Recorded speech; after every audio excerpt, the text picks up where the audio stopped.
ஆத்ம வாராகி யூடியூப் சேனலுக்கு தங்களை அன்புடன் வரவேற்கின்றேன். இன்றைய பதிவில் வராகி அம்மன் மாந்திரிகாக்களின் தளபதியா என்பதை பற்றித்தான் நாம் பார்க்க போகின்றோம். நூர்பூரின் கிருபால் என்று கூறப்படும் தாந்தீக தேவி தொடரிலிருந்து புலியின் மீது அமர்ந்திருப்பாள் வராகி அம்மன். வராகி அம்மனுக்கான மந்திரம் ஓம் வர்ஹமுகி வித்மஹே தண்டநாதே தீமஹி தன்னோ தேவி பிரசோதயாத். தேவி பகவத் மற்றும் பிற சாக்த நூல்களின்படி அவரது மனைவி வராகி பொதுவாக தேவி சார்ந்த சக்திகளின் பிரிவில் போற்றப்படுகிறார்.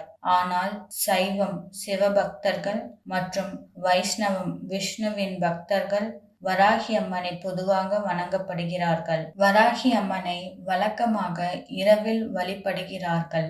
ரகசிய வாம மார்க்க தாந்திரீக நடைமுறைகளை பயன்படுத்தி பௌத்த தெய்வங்களான வஜ்ரவாராகி மற்றும் மாரிச்சி ஆகியோர் இந்து கடவுளான வராகியிலிருந்து தோன்றியவர்கள். ஆத்ம வாராகி யூடியூப் சேனலுக்கு தங்களுடைய ஆதரவுகளை கொடுங்கள். மறக்காமல் சப்ஸ்கிரைப் செய்து ஆல் என்ற பெல் ஐகானை கிளிக் செய்து கொள்ளவும்.